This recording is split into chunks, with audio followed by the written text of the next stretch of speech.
some more about Carrie too, and we're thankful. Grady was definitely closer to the age he was on Saturday when he died than not. So really, we just call him that age anyway, couldn't we? Today we're talking about our title is Hezekiah's Passover. But we're looking back to these things about the temple and different things. And our lesson today, if you don't have a book, is from 2 Chronicles chapter 30. We're in that 2 Chronicles chapter 30. We'll be starting with verse 1 through 5. But it's talking about traditions and relationships and those kind of things. And it said, can you think of a thing that you might have done in your family, a tradition or something that maybe you don't do anymore, or how you kind of get away from the traditional of doing this or doing that, and how do we kind of work our way out of that sometimes? And it's talking about moving away from even other people in our families, that maybe you don't honor the tradition of getting together at a certain time or whatever, as we all kind of our lives evolve in different ways. But it's talking about how important that is. A lot of these traditions are that we keep up with them. And it says sometimes, when people kind of stray far apart, then you just have tension and all that. And it says there's no hope for any possibility of restarting past traditions, when the tension begins or whatever. But now the book says there's no hope, but really there's always hope, but sometimes we won't put the effort into it or say our part about being sorry or that kind of thing. We just say, oh, I'm not going to do that, to renew some things that we've let go. It's talking about our lesson, though, is saying following years of separation between the northern kingdom of Israel and the southern kingdom of Judah, an opportunity arose for the two to unite, and that's what our lesson's about today.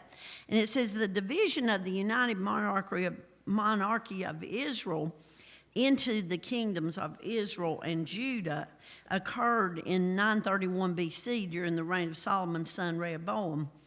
But instead of peaceful coexistence, the two kingdoms were hostile. They divided, it was the division of one into two, but instead of them just like over here doing their thing, they were hostile to each other. And then it says nearly 200 years later, Ahaz ascended to the throne in Judah, and evil and unfaithfulness marked his reign.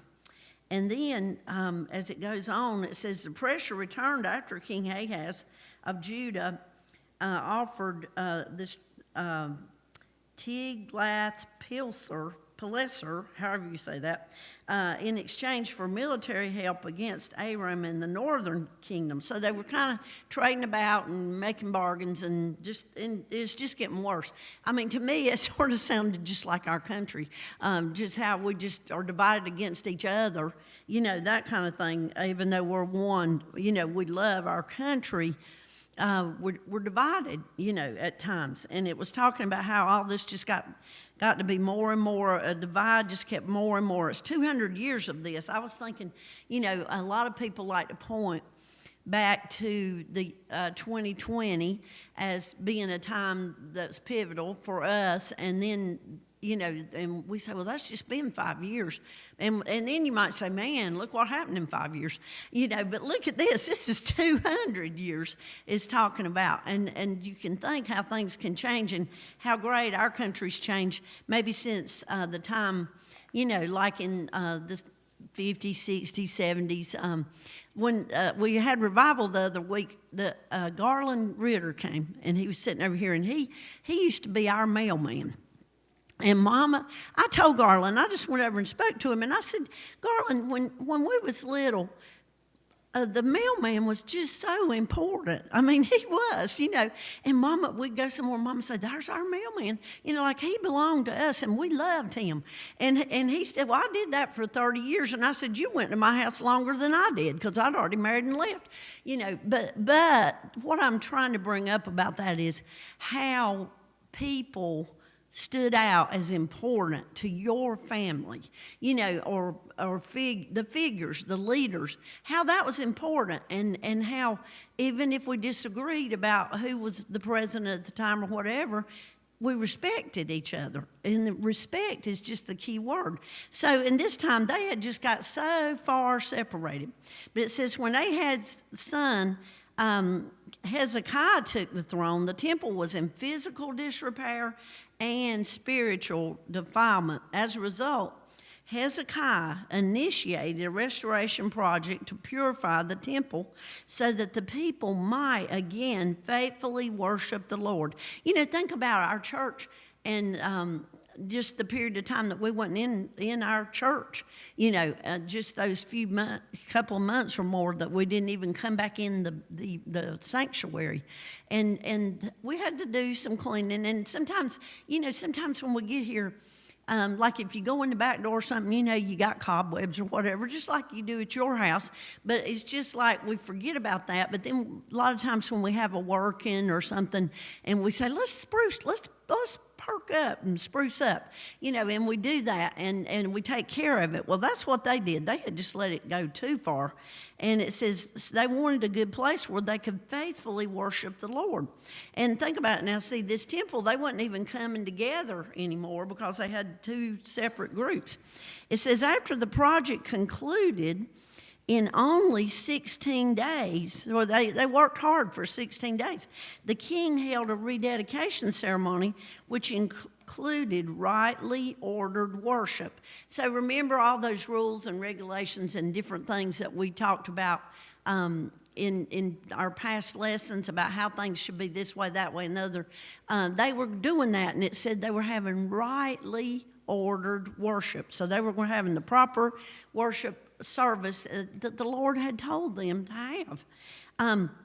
It tells us that in 1st and 2nd Chronicles were among the last of the Old Testament books to be written, and the authorship is uncertain. But it says we wonder why Chronicles was even needed because a lot of the stuff in there is in 2nd Samuel and 1st and 2nd Kings. But our book brings out that somebody said the title of Chronicles should be Things Omitted. And what it tells is that in Chronicles, in other words, you know, if you say, remember sometime they'd say, now write a chronicle of how this happened from here to here. Maybe you had to do that in school sometime and chronicle all the key events and all that kind of stuff. Well, Chronicles is saying, really brings out some things that Samuel, the books of Samuel and Kings left out. And it really helps piece together the history. You know, think about in a time when we're trying to rewrite history or leave out history, and somebody will say, well, what about this or what about that? And people don't know. So, you know, we're in danger of losing things like that too ourselves, or like your family history. You know, once your parents are gone, sometimes then you say, well, I wish I'd asked them this, or I wish I'd asked them that, or wonder who would know about whatever, something you're trying to figure out about your family tree or whatever. You know, who would know? Who's left? You know, I think about, like in my mama's family, we've still got Marjorie, who is her cousin, and then Pat, you know. But there's, you know, Aunt Goody's still living, but there's just not, you know, people, Aunt Nell would be about the only one that would know in my daddy's side, you know, of stuff that I don't know. And so we want to keep up with these things. It's important. So let's look at the scripture. It says, Hezekiah sent word to all Israel and Judah, and also wrote letters to, I forgot, I looked that up, how it wanted you to say Ephraim, but it wasn't said that way. It's in the book. You know how it tells you how to say stuff. Ephraim is how our book says to say that. Ephraim and Manasseh. And it says this division was now 200 years long, but he's inviting everybody to come. You know, just like if you had a group or something split up and they say, no, don't invite them because, you know, they got mad about so-and-so. No, he's inviting everybody. He's inviting all of them. He said, we got the temple all back in shape and we're going to have a proper worship and we want everybody to come back here. We want them to come back. So he sent these letters, and our book points out that he didn't send a bunch of different letters. What it means is it was several copies of the letter to be passed out to these people to give them, to invite them. And it says in 1b, it says, inviting them to come to the temple of the Lord in Jerusalem and celebrate the Passover to the Lord, the God of Israel. So the focus is going to be that they're going to worship. They're going to worship God and practice the worship practices that they had for so many years, the ones that God had set before of how to do the temple. They had gotten so separated, they'd even started back into a lot of pagan worship. And you know, we say, well, we don't do that, but we really do. But if anything takes our time away from worshiping God, like we should, that's our pagan God. It is. That's what takes us away from God. And each of us may have different ones, things that separate us from time we could spend with God. So he's inviting them to come back, and he's saying, you know, we've disobeyed and all this. And in verse 2, it says, the king and his officials and the whole assembly in Jerusalem decided to celebrate the Passover in the second month. And it said in ours that the law of Moses said the observance of the Passover should begin at twilight on the 14th day of the first month. But they decided they was going to do it in the second month. And that was mainly because once he sent these invitations out, it wasn't like that he was going to email it to them. You know, they had to do it. And to get to all the places they were going, it told some of the places that they had to go would take, you know, maybe 2 weeks for the messenger to get there. Then the people's got to get ready to come and then come. So it couldn't be just as soon as they sent it out. It said they had not been able to celebrate it at the regular time because not enough priests had consecrated themselves and the people had not assembled. Well, people hadn't got there yet because some of them didn't even know they was going to have it. You know, they had to get the word out. So because it was something they had quit doing, they wanted to reestablish this, and they had to have time. It had to have much planning and much lead time. And you think about, remember how we like to read the story about Jesus when they went to celebrate and how they all go to this place. And you think, well, how did they feed everybody? Or, you know, where did they stay and all that kind of stuff? You know, you think about this. So they had to have some planning to get this ready.